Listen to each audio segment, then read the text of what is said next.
Hi, hello, good morning everyone. I am Mahesh Irugu from Mushampalli.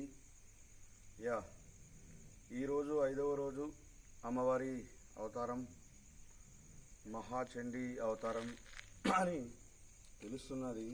చాలా సంతోషం. So దేవీ నవరాత్రులు ప్రతి ఒక్కళ్ళు చాలా శ్రద్ధతో, భక్తితో, భజనలతో, నిష్టతో చేస్తున్నారు. చాలా ఆనందం అనిపిస్తుంది నాకైతే.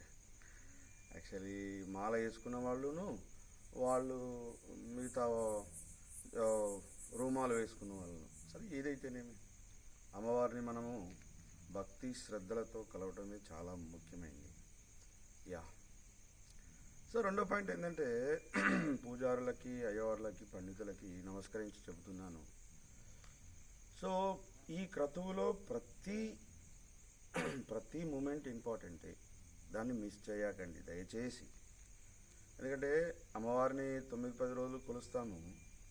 ప్రజలకి అది చాలా చాలా చాలా చాలా మనకు అవసరం ఉంటుంది. ఎందుకంటే చాలా శ్రామిక వర్గమే ఎక్కువ ఉంది కనుక సో వాళ్ళకి ఆయురారోగ్యాలు ఉండాలంటే మీరు కొంత ఇబ్బంది అయినప్పటికీ, సహకారం లేనప్పటికీ కొద్దిగా చేయాలని వాళ్ళని వేడుకుంటున్నాను. సో 2, ప్రపంచంలోనే అత్యధిక జనాభా అయినటువంటి భారతదేశ మనది. సో ఇక్కడ యంగ్స్టర్స్ ఎక్కువ. So strength is life, weakness is death అంటాడు వివేకానందుడు. చాలా గొప్ప మాట అది. సో అలాంటి దేశంలో యూత్ ఎక్కువ ఉంది.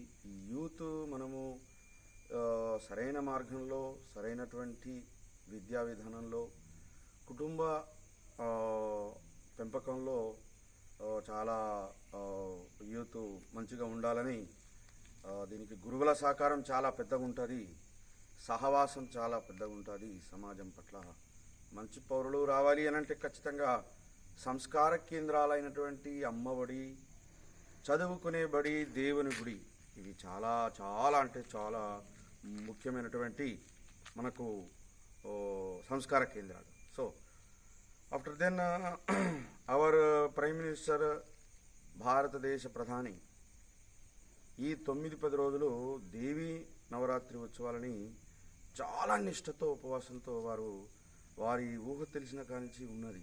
కనుకనే ప్రపంచ విపత్తు జరిగినప్పటికీ భారతదేశం ధైర్యంగా ఉన్నది. ఇది మామూలు విషయం కాదండి. ప్రపంచంలో చాలా దేశాలు టెక్నాలజీలో కానీ, ఎడ్యుకేషన్లో కానీ మేమే ముందున్నామని చెప్పినటువంటి దేశాల వల్లనే కాలేదు. కరోనా సమయంలో టీకా కనుక్కోవడం, త్వరితగతిన దాని చర్యలు చేపట్టడం అనేది అంత ఆషామాషి విషయమేం కాదు. సో అక్కడ బ్రహ్మచారి ఉన్నాడు.